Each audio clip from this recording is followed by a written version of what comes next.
स्वागत करता हूं एक बार फिर से आप सभी का सिखवाल के इस डिजिटल प्लेटफॉर्म पे।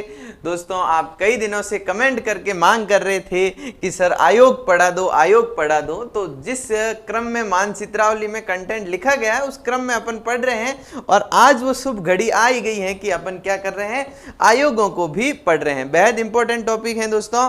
आयोगों से हर एग्जाम में प्रश्न पूछे जाते हैं और बड़े कंसेप्ट आधारित कई बार प्रश्न आते हैं और आजकल तो आयोगों से संबंधित जो अधिनियम होते हैं उनकी धाराओं से भी प्रश्न आने लग गए हैं। तो दोस्तों, आज अपने आयोगों की पहली क्लास है और आज अपन क्या पढ़ेंगे, आज अपन संवैधानिक आयोग पढ़ेंगे। संवैधानिक आयोग पढ़ेंगे और इसमें आरपीएससी को पढ़ेंगे, निर्वाचन आयोग को पढ़ेंगे और दोस्तों वित्त आयोग को हैं जो पढ़ेंगे। इन तीनों आयोगों को हैं जो आज एक ही क्लास में अपन पूर्ण करने का प्रयास करेंगे। और दोस्तों, आप सभी को हैं जो क्लास को लाइक जरूर करना है, अपने दोस्तों तक पहुंचाना है और क्लास में आए हो तो क्लास को अंत तक पूरी देख के जाना है, तभी इस क्लास का पूर्ण रूप से बेनिफिट है जो आपको मिल पाएगा। ठीक है दोस्तों, अब क्लास को प्रारंभ करने से पहले आप सभी साथी जुड़ो, उससे पहले मैं आपको एक बहुत खास जानकारी शेयर कर देता हूं।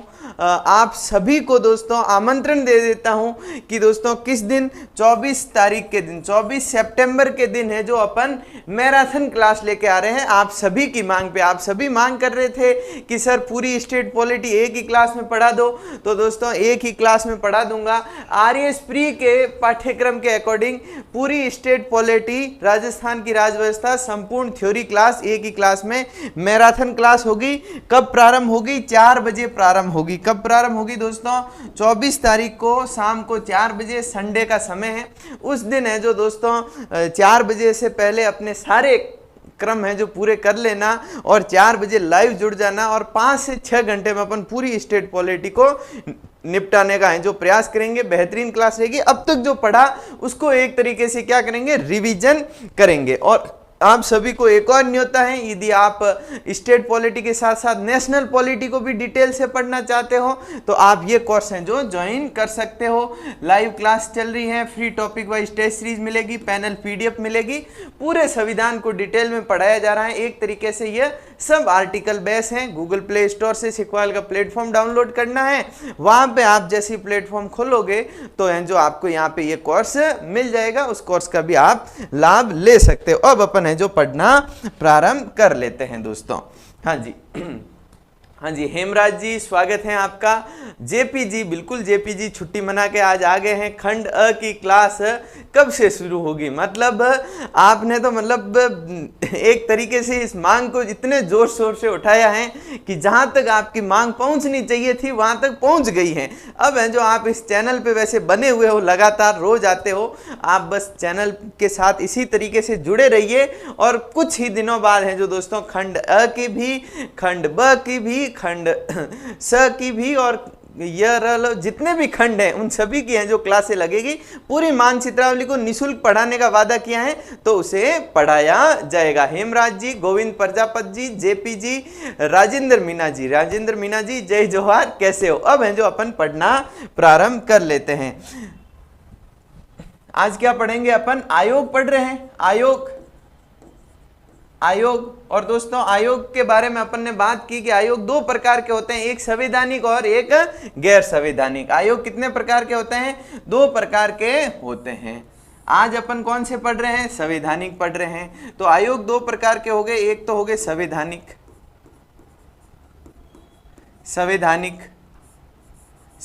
आयोग और दूसरे गैर संवैधानिक आयोग। गैर संवैधानिक या फिर दोस्तों उन्हें क्या कहा जा सकता है? विधिक आयोग कहा जा सकता है। विधिक आयोग। संवैधानिक आयोग किसे कहेंगे? ऐसे आयोग जिनका उल्लेख संविधान में किया गया हो, जिनके बारे में वर्णन संविधान के किसी अनुच्छेद में किया गया हो और संविधान के तहत जिन आयोगों का गठन होता है उन्हें अपन क्या कहते हैं? संवैधानिक आयोग कहते हैं। जैसे आपके आरपीएससी हो गया जो आज अपन पढ़ेंगे, जैसे आपके राज्य निर्वाचन आयोग हो गया और जैसे दोस्तों राज्य वित्त आयोग हो गया। राज्य वित्त आयोग ये क्या है दोस्तों, स्टेट पॉलिटी के संदर्भ में संवैधानिक आयोग, यानी कि इनका उल्लेख संविधान में किया गया है। आरपीएससी के बारे में अनुच्छेद 315 से 323 तक उल्लेख है। राज्य निर्वाचन आयोग 243 में, अनुच्छेद 243 में उल्लेख है।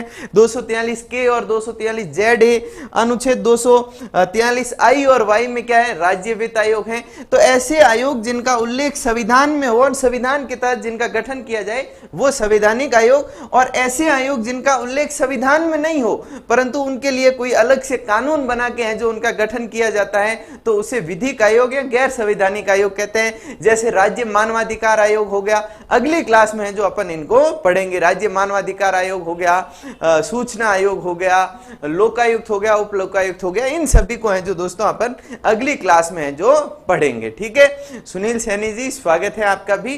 तो दोस्तों आयोग दो प्रकार के, संवैधानिक और गैर संवैधानिक। आज अपन है जो संवैधानिक आयोग पढ़ेंगे और सबसे पहले क्या पढ़ेंगे, आरपीएससी को पढ़ेंगे, यानी कि क्या दोस्तों, राज्य लोक सेवा आयोग को हैं जो पढ़ेंगे। हाँ जी,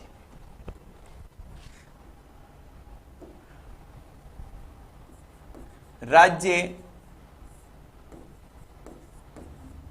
लोक सेवा आयोग, राज्य लोक सेवा आयोग को है जो अपन पढ़ेंगे। किसे पढ़ेंगे दोस्तों, राज्य लोक सेवा आयोग। तो संवैधानिक आयोग है तो संविधान में कहीं न कहीं इसका उल्लेख होगा। तो संविधान का भाग कौन सा दोस्तों, याद रखना दोस्तों, संविधान का भाग 14, भाग 14 का भी अध्याय कौन सा, अध्याय कौन सा, तो अध्याय 2। भाग 14 में 2 अध्याय हैं और दूसरा अध्याय किससे संबंधित है, राज्य लोक सेवा आयोग से संबंधित है। कहां से कहां तक उपबंध है, तो अनुच्छेद 315 से लेकर के, कहां से कहां तक दोस्तों, अनुच्छेद 315 से लेकर के अनुच्छेद 323 तक है जो किसका वर्णन किया गया है, राज्य लोक सेवा आयोग का वर्णन किया।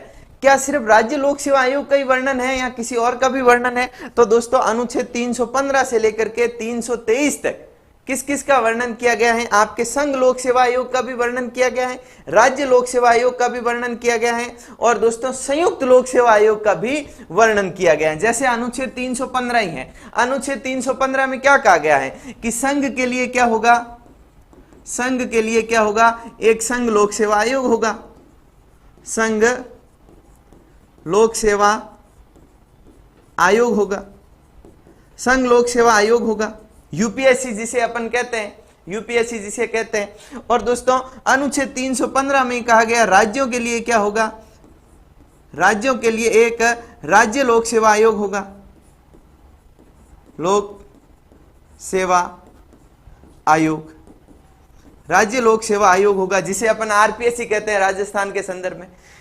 अनुच्छेद 315 संघ के लिए एक संघ लोक सेवा आयोग होगा, राज्यों के लिए एक राज्य लोक सेवा आयोग होगा। ये कहां पे कह रखा है, अनुच्छेद 315 में ये दोनों बातें लिखी हुई है। और दोस्तों अनुच्छेद 315 में ये लिखा हुआ है कि यदि राज्य संबंधित राज्यों की विधानसभा द्वारा ऐसा प्रस्ताव पारित किया जाता है, जैसे सुप्रीम कोर्ट के संदर्भ में था, क्या मतलब हाई कोर्ट के संदर्भ में था कि 2 या 2 से अधिक राज्यों का एक हाई कोर्ट हो सकता है और हाई कोर्ट गठन कौन करेगा, संसद करेगी। तो इसी प्रकार से दोस्तों अनुच्छेद 315 में लिखा हुआ है कि यदि संबंधित राज्यों की विधानसभा ऐसा प्रस्ताव पारित करती हैं तो संसद क्या कर सकती है, 2 या 2 से अधिक राज्यों के लिए एक संयुक्त लोक सेवा आयोग का भी गठन हो सकता है। तो अनुच्छेद 315 में क्या है, संयुक्त लोक सेवा आयोग भी है, संयुक्त लोक सेवा आयोग। संयुक्त लोक सेवा आयोग का भी उल्लेख कहां पे है, अनुच्छेद 315 में ही है। और अनुच्छेद 315 से 323 तक इन तीनों आयोगों के बारे में वर्णन है जो दिया गया है कि इन आयोगों का गठन कैसे होगा, इनकी संरचना कैसे होगी, इन पे सदस्यों की नियुक्ति कैसे होगी, इनका कार्यकाल कितना होगा, कार्य कितना होगा, ये सारी की सारी बातें दोस्तों इन अनुच्छेदों में दी गई है। अपने काम का कौन सा है, अपने काम का दोस्तों राज्य लोक सेवा आयोग है। तो अपन क्या पढ़ेंगे, राज्य लोक सेवा आयोग है जो पढ़ेंगे। ठीक है दोस्तों, अलका शर्मा जी स्वागत है आपका। एक बार सभी क्लास को शेयर करो, देखिए लाइक जरूर करो। अभी तो बहुत कम बच्चे जुड़े हैं, बच्चों की संख्या आपको बढ़ानी चाहिए, तो एक बार है जो लाइक कर दो और क्लास में बने रहो। यदि आप शेयर नहीं करते हो तो कोई दिक्कत नहीं, क्योंकि यूट्यूब का एल्गोरिदम ऐसे काम करता है कि यदि किसी क्लास में विद्यार्थी अधिक समय तक बने रहे तो यूट्यूब समझता है कि भाई इस क्लास में कंटेंट अच्छा है, तो यूट्यूब अपने आप उसको शेयर कर देता है। तो आप शेयर भले मत करो, परंतु क्लास में क्या रहो, बने रहो और लाइक जरूर करो। ठीक है, यदि मेरा पढ़ाना ठीक लग रहा है तो, नहीं तो डिसलाइक कर देना। ठीक है, तो अपन क्या पढ़ेंगे, राज्य लोक सेवा आयोग पढ़ेंगे। तो हेडिंग डाल दीजिए दोस्तों, राज्य लोक सेवा आयोग, राज्य लोक सेवा आयोग।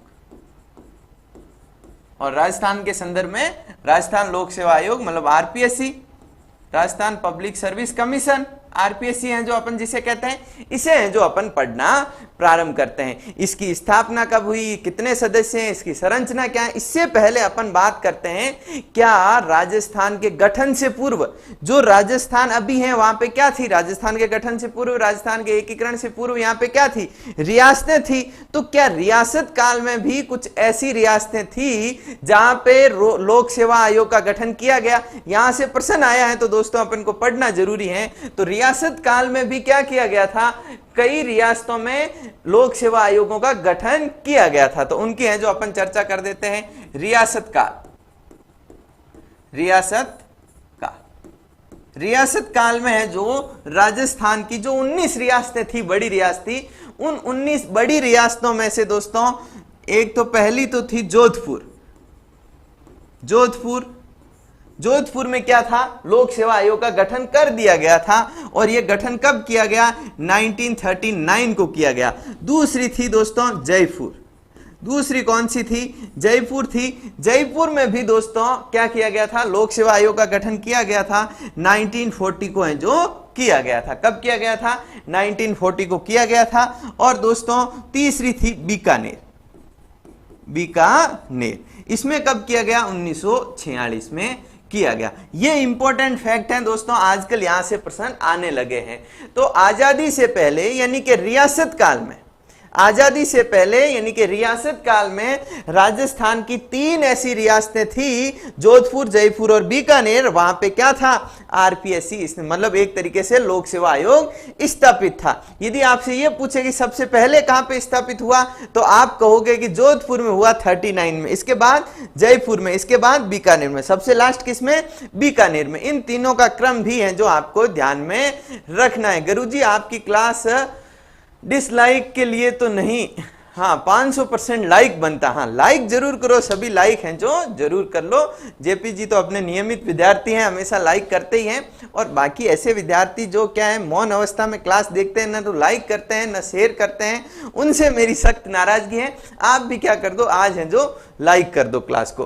तो एक बेहतरीन फैक्ट आपके साथ शेयर हो गया कि राजस्थान में आजादी से पहले यानी कि रियासत काल में 3 ऐसी रियासतें थी जहां पे इन्होंने क्या कर दिया था, अपना एक है जो लोक सेवा आयोग है जो गठित कर लिया था। हाँ जी, फर्स्ट मिनट से लाइव, YTY फैन क्या कह रहे हैं कि फर्स्ट मिनट से लाइव, हाँ बिल्कुल, अच्छा फर्स्ट टाइम लाइव, अच्छा ओके, हाँ फर्स्ट टाइम लाइव, तो स्वागत है आपका, अभिनंदन है।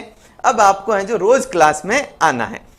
एक फैक्ट शेयर हुआ। अब अपन करते हैं कि भाई जो राजस्थान लोक सेवा आयोग है इसकी स्थापना कब हुई, राजस्थान लोक सेवा आयोग की स्थापना पे चर्चा करते हैं, यानी कि जो अपना आरपीएससी है इसकी स्थापना कब हुई।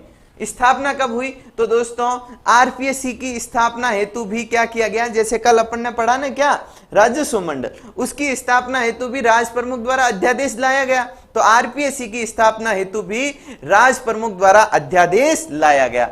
राज प्रमुख क्यों, क्योंकि तब तक राज्यपाल तो था नहीं। राज्यपाल क्यों नहीं था, क्योंकि राजस्थान 20 श्रेणी का राज्य था, और 20 श्रेणी के राज्यों में दोस्तों राज प्रमुख हुआ करते थे, राज्यपाल नहीं हुआ करते थे। 1956 के बाद राज्यपाल आने लगे, ये बात आपको ध्यान में रखनी है। 1956 से पहले के जितने भी राज्यपाल के कार्य वो कौन करते थे, राज प्रमुख जी करते थे।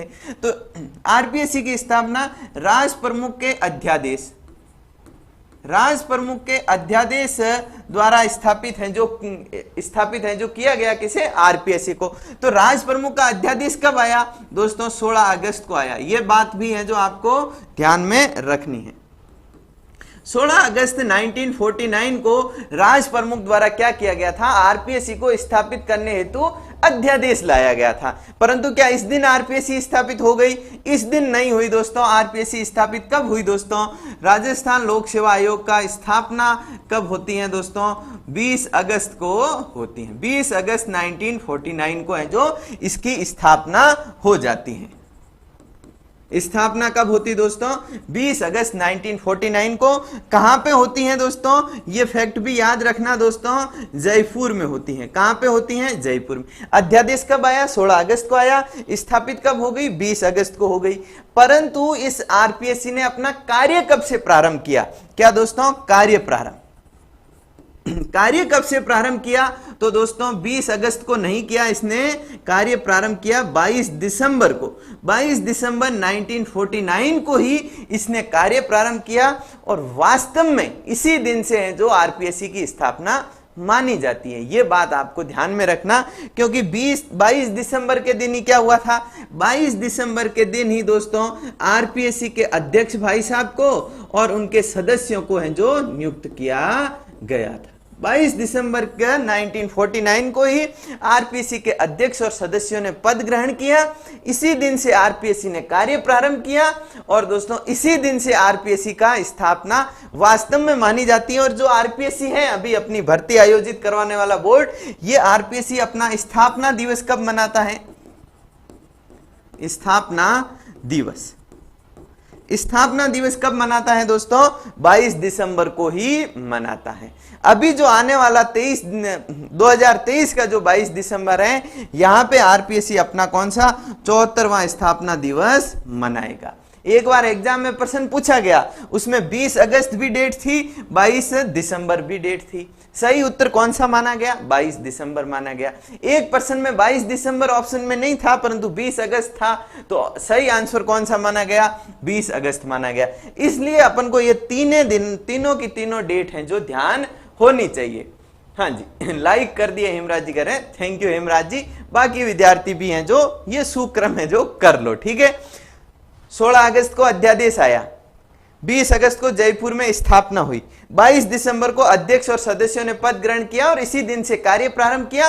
और आरपीएससी अपनी वेबसाइट पे अपना स्थापना दिवस है जो 22 दिसंबर को ही मानती है। इतनी बात है जो आपको ध्यान में रखनी है। अब आप में से कई विद्यार्थियों के मन में ये प्रश्न आना स्वाभाविक है कि सर आप कह रहे हो जयपुर में स्थापित हुई आरपीएससी, आरपीएससी जयपुर में कहाँ है, अब तो अजमेर में है आरपीएससी का मुख्यालय। आरएस का इंटरव्यू देने गया था मेरा दोस्त, वो तो अजमेर गया था। तो दोस्तों मैं आपको बता दूं कि दोस्तों एक पी सत्यनारायण राव समिति हुई थी, कौन सी,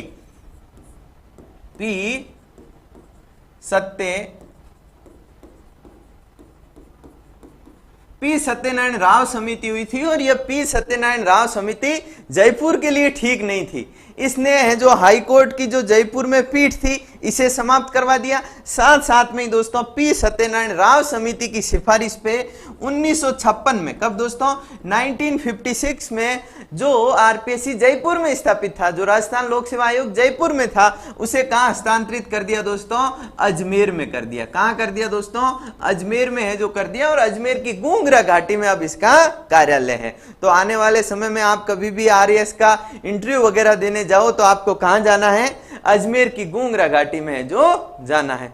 सर 99 वाले कोर्स वाली क्लास, हाँ, ये जैसे अभी स्टेट पॉलिटी की क्लासेस चल रही हैं, वहां पे अपन है जो मौलिक अधिकार तक पढ़ लिया है। और जैसे ये स्टेट पॉलिटी की अपने यहाँ पे क्लासेस समाप्त हो जाएगी तो उस कोर्स में है जो अपनी लाइव क्लासें प्रारंभ हो जाएगी।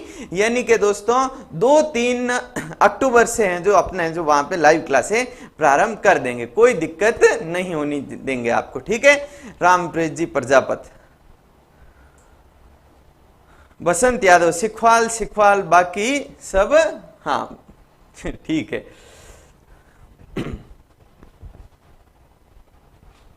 तो इतनी बात समझ में आई आपको, स्थापना कब हुई, स्थापना दिवस कब मनाया जाता है, अध्यादेश कब है, और जयपुर से अजमेर है जो कौन सी समिति की सिफारिश पे, और कब गया आरपीएससी। इतनी बात है जो अपने क्लियर हो गई। अब बात कर रहे हैं कि 22 दिसंबर को ही क्या हो गए थे, अध्यक्ष भाई साहब पद पे आसीन हो गए थे। तो 22 दिसंबर को किसे हैं जो अध्यक्ष बनाया गया, यानी कि आरपीएससी के प्रथम अध्यक्ष कौन थे। लिखिए दोस्तों, प्रथम अध्यक्ष, आरपीएससी के प्रथम अध्यक्ष कौन थे। यहां से भी प्रश्न आता है, यदि आपसे यह पूछे कि राजस्थान लोक सेवा आयोग के प्रथम अध्यक्ष कौन थे, तो आप सभी क्या कहोगे, एस के घोष साहब, एस के घोष। एस के घोष क्या थे दोस्तों, राजस्थान लोक सेवा आयोग के प्रथम अध्यक्ष थे। कब बने थे, 22 दिसंबर 1949 को बन गए थे, और दोस्तों कब, जुलाई 1950 को ही इन्होंने पद छोड़ दिया था। कब दोस्तों, जुलाई 1950 को ही है जो इन्होंने 50 है जो क्या कर दिया था, पद छोड़ दिया था। क्यों छोड़ दिया है, क्योंकि ये क्या थे, अस्थायी थे। प्रथम अध्यक्ष तो कौन थे, एस के घोष थे, जैसा जेपीजी कह रहे हैं, बिल्कुल ठीक कह रहे हो जेपीजी आप। तो एस के घोष कौन थे, प्रथम अध्यक्ष थे, परंतु ये किस प्रकृति के थे, अस्थायी थे। अस्थायी यानी कि कार्यवाहक थे, कार्यवाहक थे। कार्यवाहक थे तो कुछ समय के लिए ही रहे, कितने समय के लिए, जुलाई 1950 तक हैं जो ये इस पोस्ट पे रहे। तो अब प्रश्न खड़ा ये होता है तो कि ये तो अस्थायी होंगे, तो स्थायी कौन था, तो लिखिए स्थायी अध्यक्ष, स्थायी अध्यक्ष,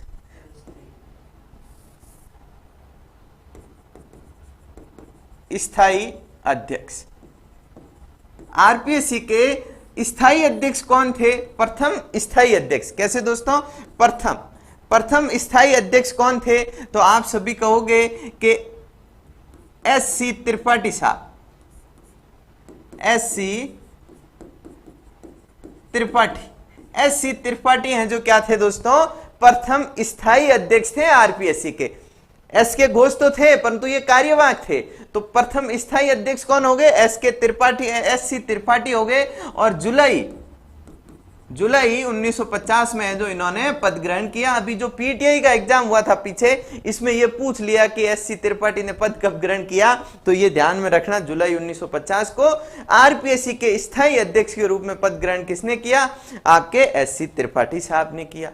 अब अपन बात कर रहे हैं कि प्रथम ये थे, स्थायी ये थे, अस्थायी ये थे, तो आपके दिमाग में ये प्रश्न आना स्वाभाविक है कि वर्तमान में आरपीएससी के अध्यक्ष कौन है। तो आप सभी को लगभग पता होगा, जिन जिन को भी पता है वो कमेंट बॉक्स में बता दीजिए वर्तमान में आरपीएससी के अध्यक्ष कौन है। जिनको नहीं पता है उनके लिए मैं यहाँ पे लिख लेता हूं। तो वर्तमान अध्यक्ष कौन है, वर्तमान अध्यक्ष, किसके वर्तमान अध्यक्ष दोस्तों, आरपीएससी के वर्तमान अध्यक्ष कौन है, तो वर्तमान अध्यक्ष संजय जी हैं। कौन है दोस्तों,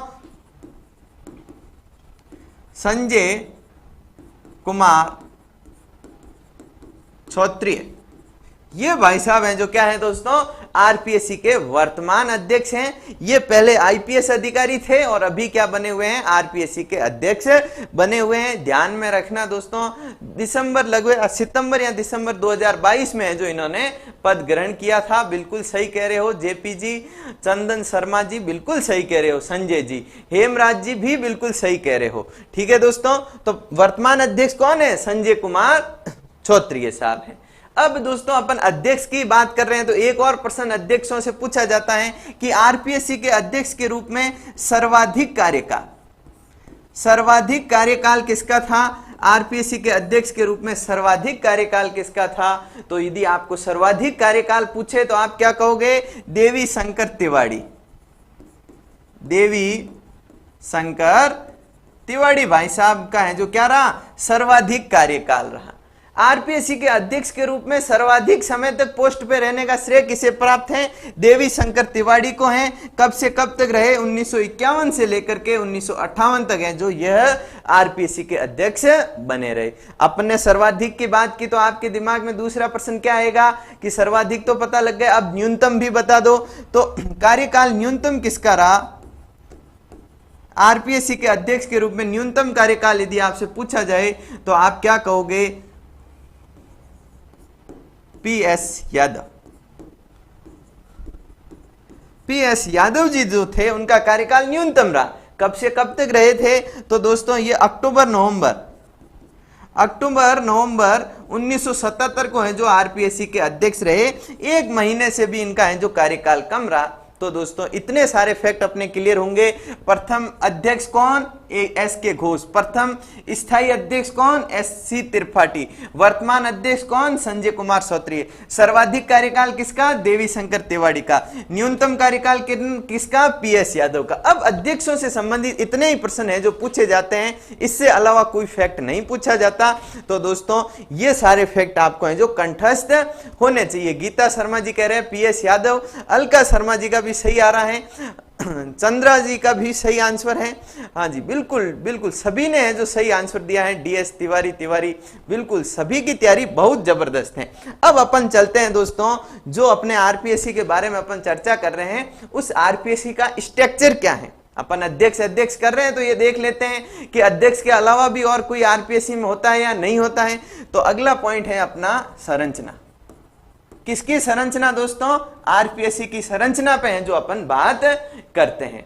तो जब दोस्तों 1949 में दोस्तों 22 दिसंबर के दिन 22 दिसंबर 1949 को अध्यक्ष और सदस्यों की नियुक्ति की गई थी। और इस दिन है जो कितने, एक अध्यक्ष तो एक ही होता है और सदस्य कितने थे इस दिन? 2 सदस्य थे। तो 22 दिसंबर 1949 को यानी कि गठन के समय यदि आपसे ये पूछे, और पूछा भी गया है पीएसआई के एग्जाम में पूछा, पीटीआई के एग्जाम में पूछा, और भी खूब बार पूछे जाने की संभावना है। तो आरपीएससी जब गठित हुआ तब उसमें टोटल सदस्य कितने थे? 3 थे। एक तो अध्यक्ष था और 2 अन्य सदस्य थे। ये है जो समीकरण ध्यान में रखना दोस्तों। कई बार 1+3 आएगा तो आप कंफ्यूज हो जाओगे, 1+1 1+4। तो आपको ध्यान में रखना है कि गठन के समय एक तो अध्यक्ष था, 2 अन्य सदस्य थे, टोटल 3 थे। इसके बाद दोस्तों, इसके बाद कब? 1981 में यह संख्या फिर से बढ़ाई गई। 1981 में क्या किया गया? इस संख्या को बढ़ाया गया और 3 से कितना कर दिया? 6 कर दिया। 6 कर दिया तो एक तो क्या था दोस्तों? अध्यक्ष था और 5 सदस्य थे। ये ध्यान में रखना, एक अध्यक्ष था और 5 सदस्य थे। यह संख्या कब बढ़ी? 1981 में बढ़ी। फिर दोस्तों 2011 में और इस संख्या में बढ़ोतरी की गई और 6 से कितनी कर दी? 8 कर दी। और दोस्तों इसमें एक तो क्या था? एक तो अध्यक्ष हैं और 7 सदस्य हैं। ये वर्तमान में भी हैं। ये क्या है दोस्तों? वर्तमान में भी हैं। वर्तमान तक ये इसी प्रकार से यथावत है। यदि आपसे पूछा जाए कि आरपीएससी में वर्तमान में सदस्य कितने हैं? तो 7। अध्यक्ष कितना? तो 1। कुल सदस्य अध्यक्ष सहित कितने? तो आप कहोगे 8। ये बात है जो आपको ध्यान में रखनी है। तो वर्तमान में आरपीएससी में अध्यक्ष सहित सदस्य कितने? 8। तो क्या 8 की 8 पोस्टें अभी भरी हुई हैं क्या? तो दोस्तों मैं आपको बता दूं कि वर्तमान में 8 की 8 पोस्टें नहीं भरी हुई हैं। वर्तमान में एक तो अध्यक्ष हैं और 3 सदस्य हैं। 4 पोस्ट वर्तमान में खाली हैं। वर्तमान सदस्य संख्या अध्यक्ष +7। बिल्कुल जेपी जी सही कह रहे हो, गीता जी आप भी सही कह रहे हो। हाँ नियुक्ति पे आएंगे, हिमराज जी नियुक्ति पे आएंगे, अलका जी बिल्कुल सही है ना। सभी हैं जो सही, इसी तरीके से हैं जो अपने फैक्ट शेयर करते रहो। जो आपको जानकारी है वो आप शेयर करते रहा करो। बिल्कुल शानदार। तो अब अपन देख रहे हैं कि वर्तमान में भाई पोस्ट तो कितनी है? 8 हैं। तो कि 8 की 8 पूरी भरी हुई है क्या? नहीं है। कितनी है? एक अध्यक्ष संजय जी हैं और 3 अन्य सदस्य हैं। कौन कौन है? नाम लिखना चाहो तो लिख लो, नहीं तो नहीं याद रहे तो भी कोई बात नहीं। कौन कौन है? एक तो जसवंत जी हैं, जसवंत सिंह राठी हैं। जसवंत सिंह राठी हैं जो क्या है? वर्तमान में है जो आपके आरपीएससी के सदस्य हैं। आरएस का जो इंटरव्यू देने जा रहे हैं उनसे है जो रूबरू होना पड़ रहा है इनको। एक संगीता आर्य हैं, संगीता आर्य हैं। और कौन है दोस्तों? संगीता आर्य के अलावा और कौन है? और दोस्तों आपके मंजू शर्मा हैं। मंजू शर्मा कौन है? इनके बारे में तो आप सभी जानते होंगे। देखिए कमेंट बॉक्स में बताइए। है ना। ये भारत के एक फेमस दोस्तों स्टार की हैं जो वाइफ हैं, किसकी हैं आप हैं जो बता दीजिए। बिल्कुल अलका जी कह रहे हैं संगीता आर्य, मंजू शर्मा, जसवंत राठी, बिल्कुल ये तीन हैं जो अभी सदस्य हैं। संजय श्रोत्रिय जी हैं जो अभी अध्यक्ष हैं आपके दोस्तों, ये बात आपको ध्यान में रखनी है। संरचना कंप्लीट हुई। अब अपन चर्चा करते हैं कि ये जो अध्यक्ष सदस्य अपन कर रहे हैं, इनकी नियुक्ति कैसे होगी, इनकी योग्यता क्या होगी, इनका कार्यकाल क्या होगा, इन सभी बातों पे हैं जो अपन चर्चा कर लेते हैं। तो नियुक्ति के संदर्भ में, योग्यता के संदर्भ में, कार्यकाल के संदर्भ में या उनके त्याग पत्र के संदर्भ में आपको संविधान का एक अनुच्छेद याद में रखना है। कौन सा अनुच्छेद? अनुच्छेद 316। अनुच्छेद 316 याद रखोगे तो 316 में ये तीनों बातें आपको नजर आएगी।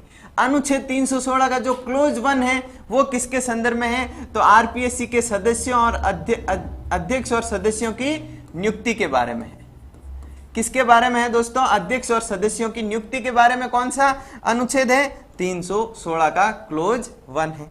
और किसके बारे में लिखा गया है? इसमें योग्यताओं के बारे में भी लिखा गया है। योग्यता 316 के क्लोज 1 में आरपीएससी सदस्यों को नियुक्त कौन करेगा, इसके बारे में उपबंध है। योग्यताएं क्या होगी, इसके बारे में भी उपबंध है। और जो 316 का क्लोज 2 है, क्लोज 2 में क्या कहा गया है दोस्तों? क्लोज 2 में कार्यकाल के बारे में बात की गई है कि जो अध्यक्ष और सदस्य नियुक्त हो जाएंगे वो कब तक पद को धारण करेंगे। ये बात कहां पे की गई है? क्लोज 2 में है जो की गई है। और 316 के क्लोज 2 में, और क्लोज 2 का भी कौन सा क इसमें है जो किसके बारे में बात की गई है? आरपीएससी के अध्यक्ष और सदस्यों के त्याग पत्र के बारे में बात की गई है। सबसे पहले देखते हैं अपन नियुक्ति। तो आरपीएससी के अध्यक्ष हो या सदस्य हो, इनकी नियुक्ति कौन करता है? नियुक्ति दोस्तों इनकी करता है राज्यपाल। कौन करता है दोस्तों? राज्यपाल। राज्यपाल किसे है जो इस पद पे नियुक्त करेगा? इसकी कुछ क्वालिफिकेशन होनी चाहिए। तो संविधान इसके बारे में, मतलब अनुच्छेद 316 इसके बारे में ज्यादा कोई खास बात नहीं कहता, बस इतना कहता है कि जैसे आपके राजस्थान में 8 कुल सदस्य हैं अध्यक्ष सहित, तो 8 में से कम आधे को अपन कैसे लिख सकते हैं? 1/2 लिख सकते हैं कि नहीं लिख सकते हैं? 1/2। कम से कम आधे क्या होने चाहिए? आधे ऐसे सदस्य होने चाहिए जिन्हें 10 वर्षों का क्या हो दोस्तों? 10 वर्षों का केंद्रीय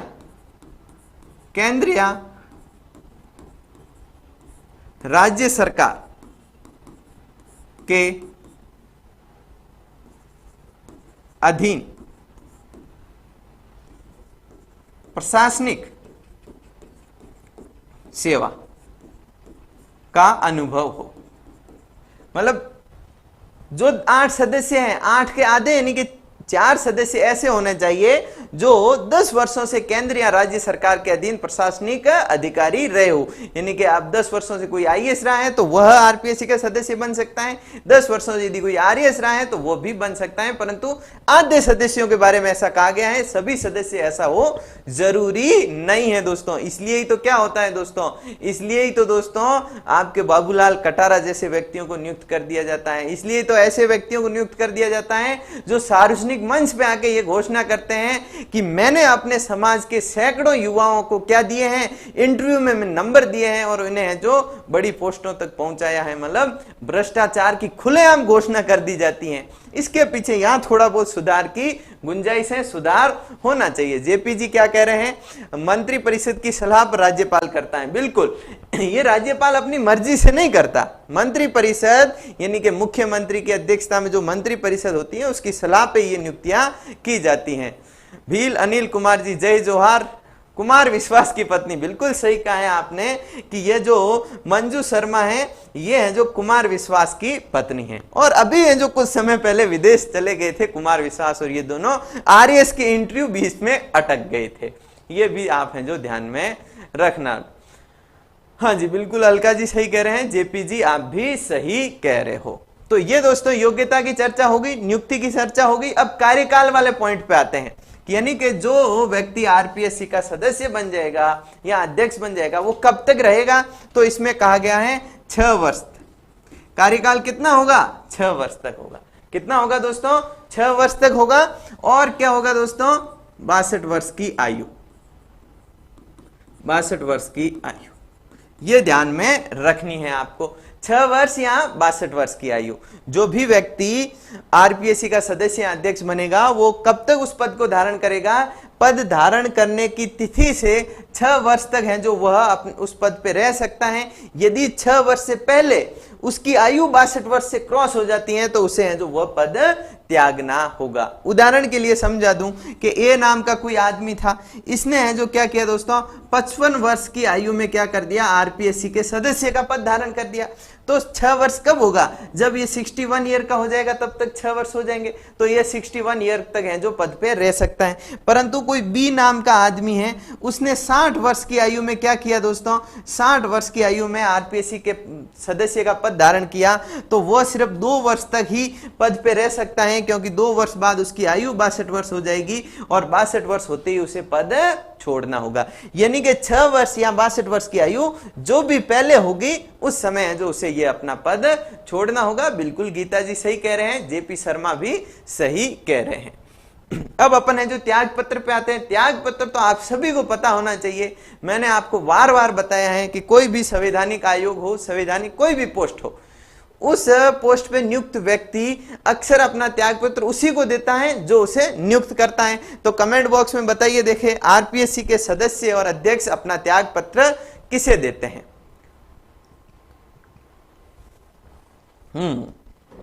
बिल्कुल सही कह रहे हैं जेपी जी कि जो 41वां संविधान संशोधन हुआ था, कब हुआ था? 1976 में हुआ था। ये फैक्ट देखो मैं बताता ही नहीं, परंतु जेपी जी ने मुझे याद दिला दिया। भाई 42वां और 41वां दोनों संविधान संशोधन कब हुए? 1976 में ही हुए। तो 41वें संविधान संशोधन द्वारा क्या किया गया था कि पहले ये आयु 60 वर्ष थी, इसे बढ़ा करके 62 वर्ष है जो कर दिया। बिल्कुल थैंक यू जेपी जी, बिल्कुल सही कह रहे हो आप। हाँ, त्याग पत्र बताया गया किसी ने? नहीं, हाँ जेपी जी ने बता दिया, राज्यपाल को। ये त्याग पत्र जो आरपीएससी के सदस्य वगैरह होते हैं, ये त्याग पत्र किसे देते हैं? राज्यपाल को देते हैं। किसे देते हैं दोस्तों? राज्यपाल को हैं जो देते हैं। इतनी बात हो गई दोस्तों।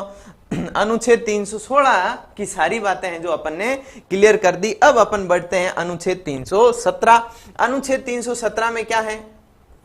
अनुच्छेद 317, अनुच्छेद 317 में क्या है कि कोई भी व्यक्ति आरपीएससी का सदस्य बन जाता है, उसको 6 वर्षों तक पद पे रहना है, परंतु 6 वर्षों तक पद पे रहने से पहले यदि कोई करप्शन वगैरह कर दे, भ्रष्टाचार कर दे, जैसे बाबूलाल जी कटारा ने कर दिया, ऐसा कोई व्यक्ति हो तो उसको पद से हटाने की कोई प्रक्रिया होनी चाहिए कि नहीं होनी चाहिए?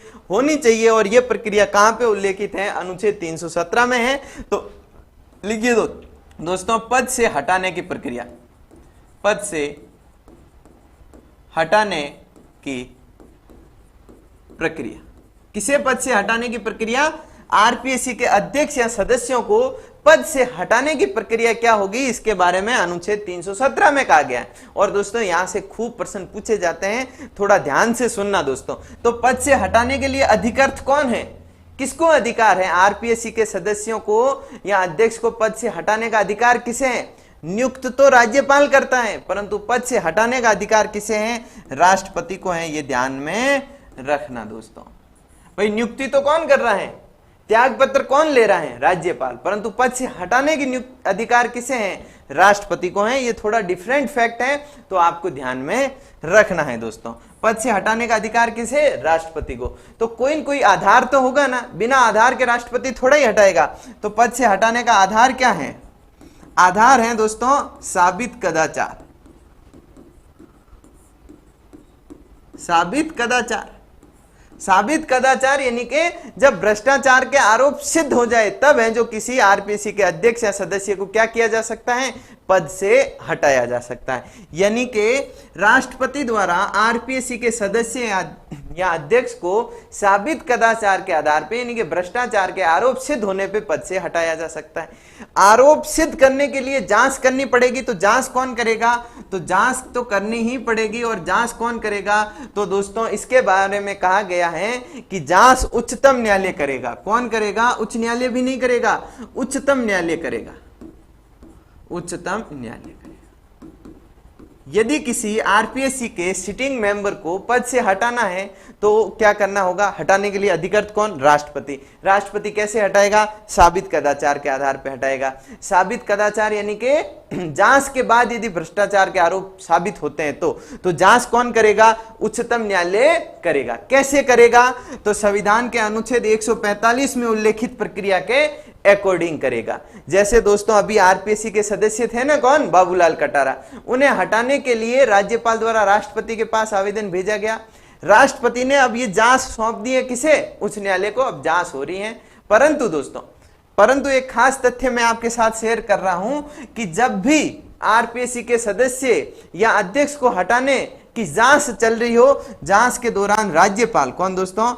राज्यपाल। ये इंपॉर्टेंट फैक्ट है, स्टार लगा लो, यहां से प्रश्न पूछा जाएगा और सभी गलत करके आएंगे। तो जांच के दौरान राज्यपाल उसे निलंबित कर सकता है। निलंबित। राज्यपाल को आरपीएससी के सदस्यों को हटाने का अधिकार नहीं है, परंतु आरपीएससी के सदस्यों के ऊपर जब जांच चल रही हो, भ्रष्टाचार के आरोप की जब जांच उच्चतम न्यायालय द्वारा की जा रही हो, तब राज्यपाल उसे निलंबित कर सकता है। जैसे आपके दोस्तों अभी बाबूलाल कटारा जी को राज्यपाल द्वारा निलंबित किया गया है। राज्यपाल को हस्ताक्षर सहित, अच्छा त्याग पत्र, हाँ बिल्कुल सही कह रहे हो, राज्यपाल को हस्ताक्षर, पर जांच के दौरान राज्यपाल निलंबित कर सकता है। जेपी जी ने बिल्कुल शानदार फैक्ट शेयर किया, बहुत शानदार जेपी जी। तो जांच के दौरान राज्यपाल निलंबित कर सकता है। राज्यपाल हटाने के लिए अधिकृत नहीं है, परंतु जांच के दौरान निलंबित कर सकता है। यहां से प्रश्न पूछा गया है कि कथन था राज्यपाल आरपीएससी के सदस्यों को निलंबित कर सकता है। यह कथन सही है या गलत है? बच्चों ने कहा कि यह तो गलत है। क्यों गलत है? क्योंकि उन्होंने पढ़ रखा था कि राष्ट्रपति हटाने की शक्ति राष्ट्रपति में, तो निलंबित करने की शक्ति भी राष्ट्रपति में होगी। परंतु अपन को यह बारीक फैक्ट ध्यान में रखना है कि वो जांच के दौरान उन्हें निलंबित कर सकता है। तो एक आधार हो गया साबित कदाचार। क्या सिर्फ एक ही आधार है या और कोई आधार है? तो दोस्तों अनुच्छेद 300 जो 17 है, अनुच्छेद 317 के क्लोज 3 में अन्य आधार दे रखे हैं। जैसे कोई सदस्य पागल हो जाए, मतलब न्यायालय द्वारा उसे जो पागल घोषित कर दिया जाए, किसी सक्षम न्यायालय द्वारा उसे दिवालिया घोषित कर दिया जाए, दिवालिया घोषित कर दिया जाए, या फिर है जो वो कोई अन्य लाभ का पद धारण कर ले।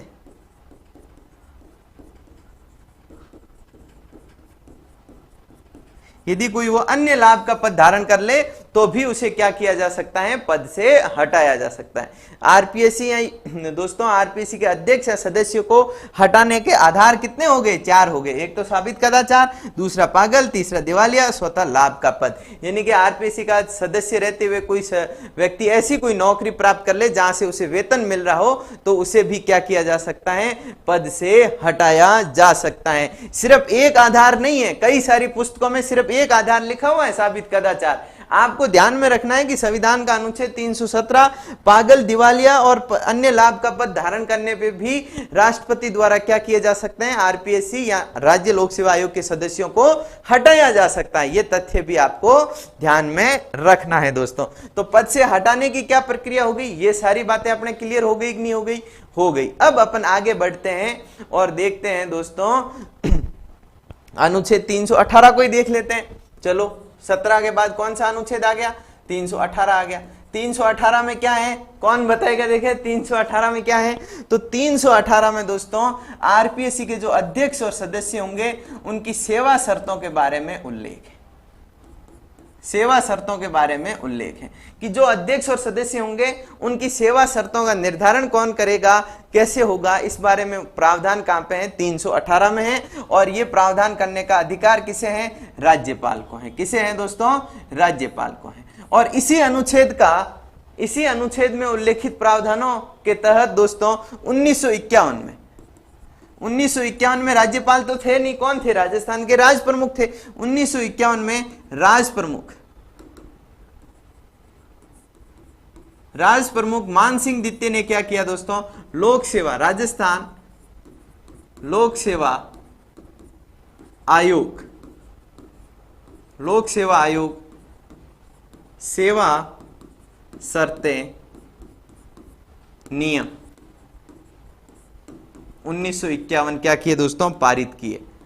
1951 पारित किए। ये प्रश्न भी पूछा गया था दोस्तों एक एग्जाम में, ये प्रश्न भी पूछा गया था, किसी बुक में आंसर नहीं मिला, परंतु अपन को ध्यान में रखना है दोस्तों कि 1951 में राज प्रमुख द्वारा यानी कि सवाई मानसिंह द्वारा राजस्थान लोक सेवा आयोग सेवा शर्तें नियम पारित किए गए। कब किए गए? 1951 में किए गए। बिल्कुल हेमराज जी ने सही कहा, अशोक जी ने भी सही कहा, जेपी जी ने भी सही कहा। बिल्कुल आप सभी की जानकारी बहुत शानदार है, सभी पढ़ने वाले स्टूडेंट हो, होनहार विद्यार्थी हो। 318 क्लियर हो गया। अब अपन चलते हैं दोस्तों 319 पे। अनुच्छेद कौन सा ले रहे हैं? अनुच्छेद ले रहे हैं 319। 319 में क्या है कि जो आरपीएससी के सदस्य और अध्यक्ष होंगे वह पुनर्नियुक्ति के लिए पात्र नहीं होंगे, यानी कि पुनर्नियुक्ति पे प्रतिबंध। पुनर्नियुक्ति पर प्रतिबंध, पुनर्नियुक्ति पे है जो प्रतिबंध कौन से अनुच्छेद में उल्लेखित है? आपके दोस्तों अनुच्छेद 319 में उल्लेखित है। यानी कि जो आरपीएससी के अध्यक्ष होता है, जो आरपीएससी का जो अध्यक्ष होता है, यहां से भी प्रश्न खूब आते हैं। ये भी इंपॉर्टेंट फैक्ट है दोस्तों, यहां से प्रश्न आते हैं और इस प्रकार से घुमा के आते हैं कि बच्चा कंफ्यूज हो जाता है कि इसका आंसर क्या होगा। तो यहां पे मैं सारे कंसेप्ट क्लियर करने का प्रयास करूंगा। देखिए दोस्तों, अध्यक्ष और सदस्य, आरपीएससी के जो अध्यक्ष होते हैं वह सदस्य होते हैं। अध्यक्ष और सदस्य अनुच्छेद 319 के तहत पुनर्नियुक्ति के लिए पात्र नहीं होंगे, उन पे है जो प्रतिबंध लगाया गया है। कैसे दोस्तों? अध्यक्ष और सदस्यों, इस अनुच्छेद को अपन दो खंडों में तोड़ सकते हैं कि पुनर्नियुक्ति के लिए अपात्र तो हैं, परंतु उनकी पुनर्नियुक्ति कहीं पे हो सकती है, कहीं पे नहीं हो सकती है। तो दो जगह ले लेते हैं अपन। क्या बन सकते हैं?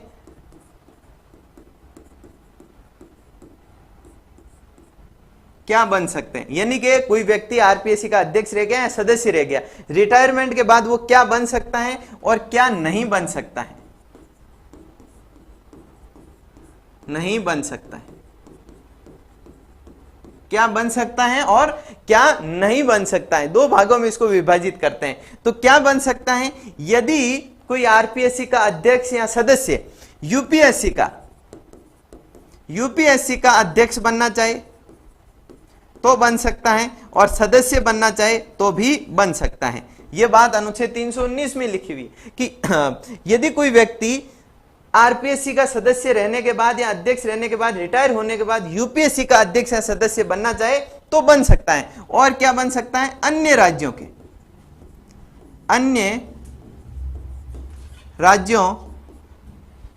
के लोक सेवा आयोग,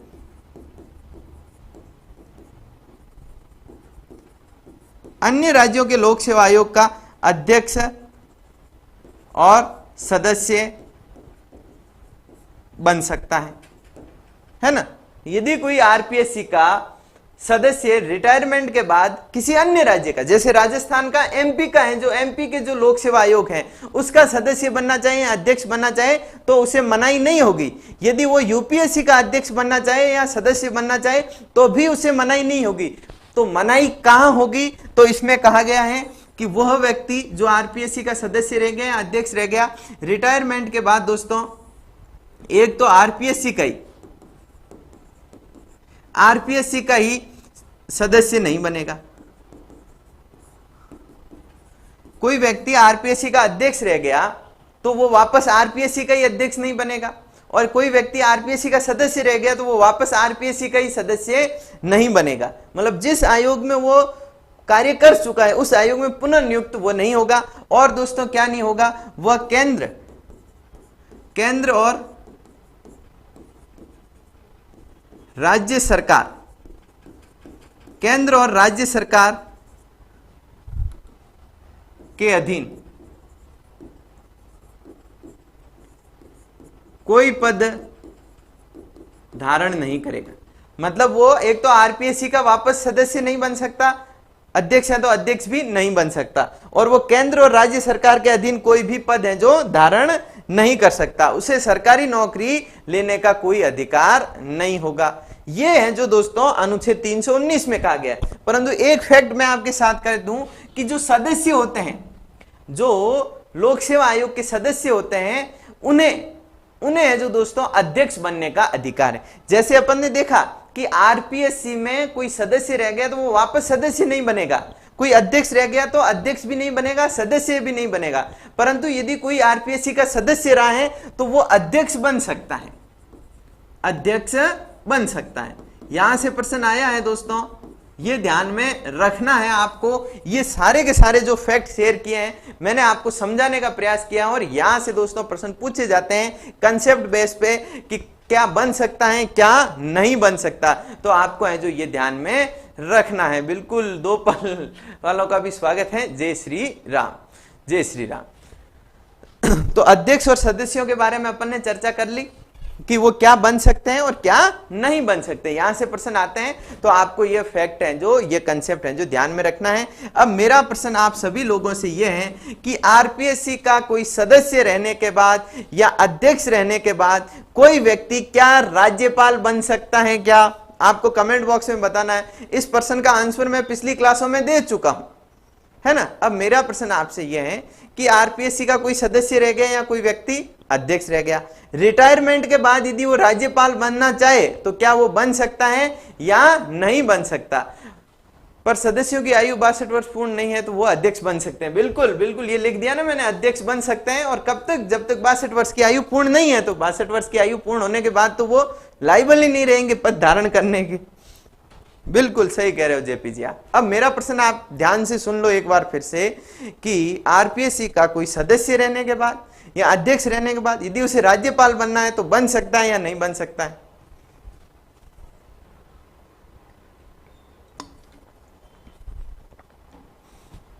हाँ जी, अब आगे बढ़ते हैं दोस्तों। अपन है जो अगला अनुच्छेद लेते हैं। अगला अनुच्छेद कौन सा है? अनुच्छेद 320। अनुच्छेद 320। अनुच्छेद 320 में क्या है? आरपीएससी के कार्य हैं। क्या है दोस्तों? अनुच्छेद 320 में आरपीएससी के कार्य हैं। जेपी जी कह रहे हैं नहीं बन सकता। कैसे कह रहे हो जेपी जी नहीं बन सकता? हेमराज जी भी कह रहे हैं नहीं बन सकता। वाह भाई, आपको मैंने आराम से पढ़ाया है और बहुत अच्छे ढंग से पढ़ाया है। मैंने आपको जब राज्यपाल पढ़ाया था तब एक केस बताया था, हरगोविंद पंत वर्सेज रघुकुल तिलक।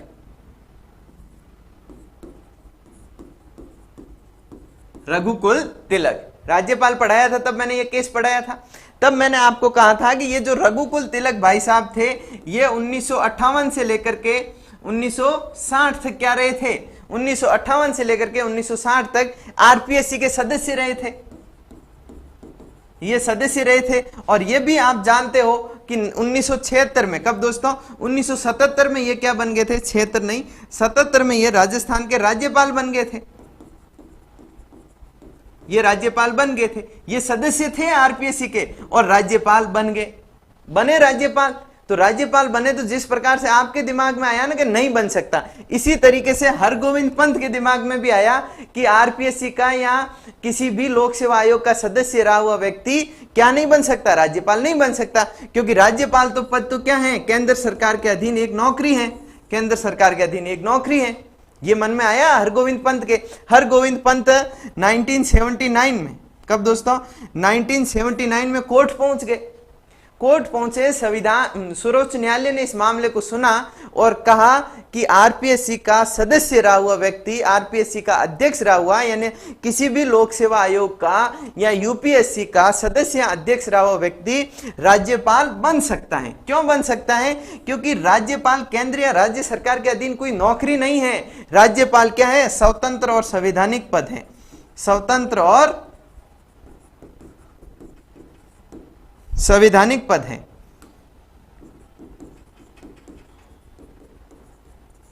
ये है जो मैं आपसे पूछना चाह रहा था और आपने है जो सभी ने क्या कर दिया? गलत आंसर दे दिया और आंसर गलत देके डिलीट भी कर दिया। तो ये ध्यान में रखना, कोई भी व्यक्ति क्या कर सकता है? आरपीएससी का सदस्य रहने के बाद, आरपीएससी का अध्यक्ष रहने के बाद राज्यपाल बन सकता है। इसमें लीडिंग केस है हरगोविंद पंत बनाम रघुकुल तिलक। इस केस को ध्यान में रखना है, यहां से प्रश्न कभी भी पूछा जा सकता है। मनोज जी स्वागत है, क्लास लेट ज्वाइन की है आपने। ठीक है दोस्तों, इस तथ्य को मैंने राज्यपाल पढ़ाया था तब पढ़ाया था, पर आप सभी लोग शायद भूल गए हो या फिर जो आपने राज्यपाल की क्लासें ली नहीं है, बाद में जुड़े हो। ठीक है दोस्तों, अब अपन आ जाते हैं वापस अनुच्छेद 320 पे। अनुच्छेद 320 में क्या है, आरपीएससी के कार्यों को तो क्या डिस्कस करें, आप सभी को पता है आरपीएससी के क्या कार्य होंगे। आरपीएससी का या कोई भी लोक सेवा आयोग होगा तो उसका काम क्या होगा, राज्य के अधीन जितने भी पद होते हैं उनके लिए भर्तियां आयोजित करवाना। तो पहला कार्य तो क्या है, राज्य के अधीन पदों पर भर्तियों का आयोजन करवाना। भाई आरएएस वगैरह की भर्ती कौन आयोजित करवाता है, पीएसआई वगैरह की भर्ती कौन आयोजित करवाता है, आरपीएससी करवाता है। तो आरपीएससी का मुख्य काम यही है कि राज्य के अधीन पदों पे भर्तियां आयोजित करवाना, उनका सिलेबस पाठ्यक्रम वगैरह है जो तैयार करना। हाँ, जेपी जी कह रहे हैं गुड सर, एक अच्छा फैक्ट देखने को मिला। हाँ, ऐसे क्लास में बने रहो, आपको कई सारी नई जानकारियां मिलेगी जो आज से पहले आपने पढ़ी नहीं होगी। ठीक है दोस्तों, तो पहला कार्य तो क्या हो गया, राज्य के अधीन पदों पर भर्तियां का है जो आयोजन करवाना। और दोस्तों एक बात और है, वो राज्य के अधीन पदों पे भर्तियों का आयोजन तो करवाएगा, साथ साथ में दोस्तों आरपीएससी को अनुच्छेद 234 के तहत जो उच्च न्यायालय होता है उसमें जो न्यायिक पद होते हैं उन पे भी भर्ती आयोजित करवाने का अधिकार है। ये बात भी आपको ध्यान में रखनी है। उच्च न्यायालय अधीनस्थ न्यायालय में जो न्यायाधीशों के अलावा जो पोस्ट होती हैं उन पे भी भर्ती आयोजित करवाने का अधिकार किसे है, आरपीएससी को है, अनुच्छेद 234 के तहत। ये बात भी आप ध्यान में रखना। इसके अलावा और क्या करेगा आरपीएससी कार्य, जो राज्य के लोक सेवा आयोग, राज्य के अधीन जो भी पोस्ट होती हैं उन पोस्टों पे नियुक्त व्यक्तियों पे अनुशासनात्मक कार्यवाही कैसे करनी है, इसके संदर्भ में सिफारिश राज्य सरकार को आरपीएससी देता है। उनका प्रमोशन और ट्रांसफर के नियम क्या बनाने हैं, इसके संदर्भ में सिफारिश है जो आरपीएससी देता है किसे, राज्य सरकार को। तो ये आरपीएससी के कुछ एक कार्य हैं। और दोस्तों अगला जो अनुच्छेद है वो अनुच्छेद महत्वपूर्ण है, अनुच्छेद 323। अनुच्छेद 323 क्या है दोस्तों, इसमें वार्षिक प्रतिवेदन है। किसका वार्षिक प्रतिवेदन दोस्तों, आपके राज्यपाल के वार्षिक प्रतिवेदन के बारे में बात कहां पे की गई है, राज्यपाल के आरपीएससी के वार्षिक प्रतिवेदन के बारे में बात कहां पे की गई है, अनुच्छेद 323 में है। और ये वार्षिक प्रतिवेदन किसे देता है, राज्यपाल को देता है। किसे देता है दोस्तों, राज्यपाल को है जो सौंपता है। ये बात भी है जो आपको ध्यान में होनी चाहिए। यानी कि यदि आरपीएससी को अपने वर्ष भर उसने क्या काम किए उसका यदि वार्षिक प्रतिवेदन बना के किसी को सौंपना होगा तो वो किसे सौंपेगा, अनुच्छेद 323 के तहत राज्यपाल को है जो सौंपेगा। और राज्यपाल इसे उठा के कहां रखवा देगा, विधानसभा में जो रखवा देगा। तो ये आरपीएससी जो प्रथम संवैधानिक आयोग है आरपीएससी, उससे संबंधित है जो अपन ने लगभग सारे फैक्ट हैं जो पढ़ने का प्रयास किया। एक बार है जो अपन पूरा इस आरपीएससी का, राजस्थान लोक सेवा आयोग का रिवीजन कर लेते हैं। फिर है जो दोस्तों अपन पढ़ते हैं किसे, निर्वाचन आयोग को। तो आयोग दो प्रकार के होते हैं, संवैधानिक, गैर संवैधानिक, ये तो कोई बात नहीं। अपन अब है जो सीधे आरपीएससी पे आते हैं। राजस्थान लोक सेवा आयोग, तो रियासत काल में भी राजस्थान के गठन से पहले जो रियासतें थी, हाँ, राजस्थान के गठन से पहले जो रियासतें थी उन रियासतों में भी 3 ऐसी रियासतें थी जहां पे है जो लोक सेवा आयोगों का गठन किया जा चुका था, जोधपुर, जयपुर और बीकानेर। इन तीनों का नाम आपको ध्यान में रखना है। इसके बाद अपन ने चर्चा की कि आरपीएससी की स्थापना कैसे कैसे हुई। तो आरपीएससी की स्थापना के संदर्भ में राज प्रमुख का अध्यादेश तो आया 16 अगस्त 1949 को। स्थापना हुई 20 अगस्त 1949 को। कहां पे हुई, जयपुर में हुई। परंतु आरपीएससी ने विधिवत रूप से काम करना है जो कब से प्रारंभ किया, 22 दिसंबर 1949 को है जो इसने काम करना प्रारंभ किया। इसी दिन है जो अध्यक्ष और सदस्यों को नियुक्त किया गया। आरपीएससी जो जयपुर में स्थापित हुआ था वो पी सत्यनारायण राव समिति की सिफारिश पे 1956 में कहां ट्रांसफर कर दिया गया, अजमेर में है जो ट्रांसफर कर दिया गया।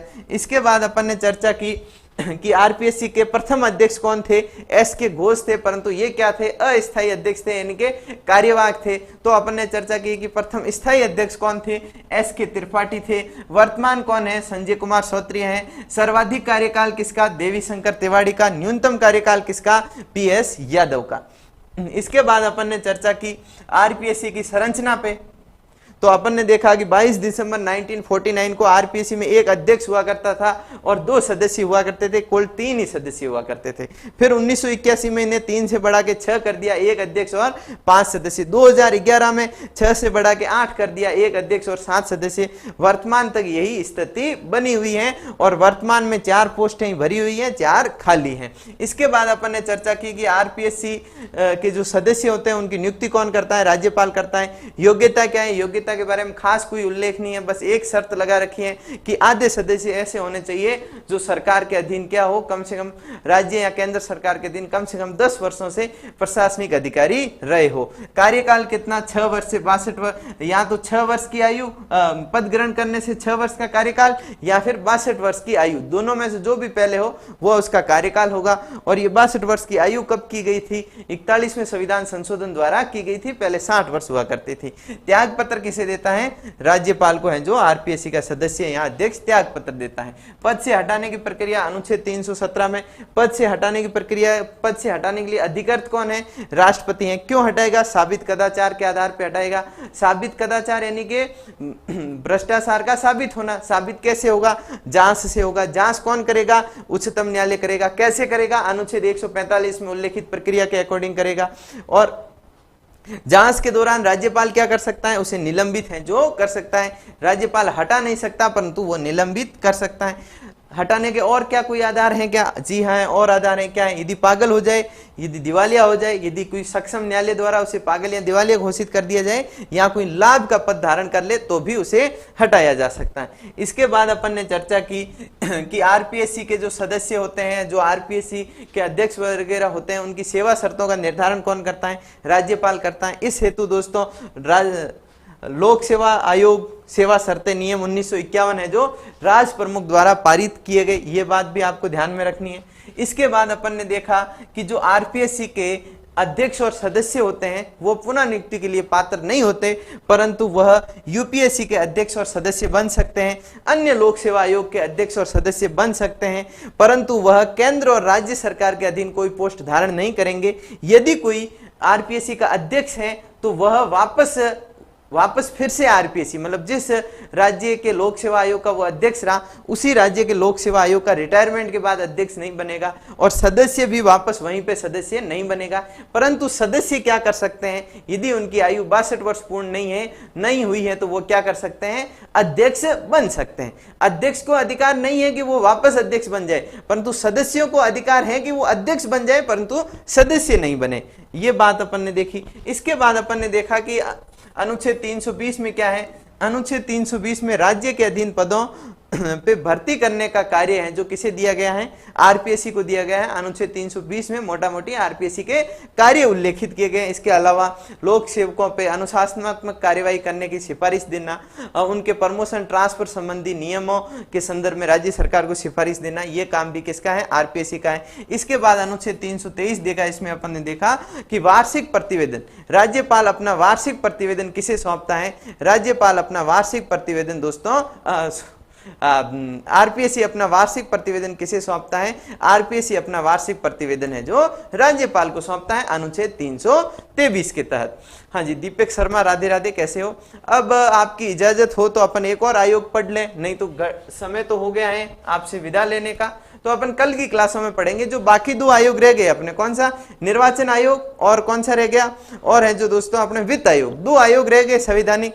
आरपीएससी को अपन ने खूब इतना विस्तार से पढ़ा कि 1 घंटे का पूरा समय निकल गया। आप हैं जो इसकी आपको पीडीएफ मिल जाएगी टेलीग्राम चैनल पे। यदि किसी ने टेलीग्राम चैनल ज्वाइन नहीं किया है तो आप हैं जो टेलीग्राम चैनल ज्वाइन कर लो, शिखवाल ऑनलाइन हब के नाम से ही है। वहां पे आपको पीडीएफ है जो नियमित रूप से क्लासों की मिल जाती है। और दोस्तों आप सभी को एक बार फिर से मैं याद दिला देता हूं, एक बार फिर से न्योता दे देता हूं। किस बात का न्योता, कि आप सभी को दोस्तों 24 तारीख को, कब, 24 तारीख को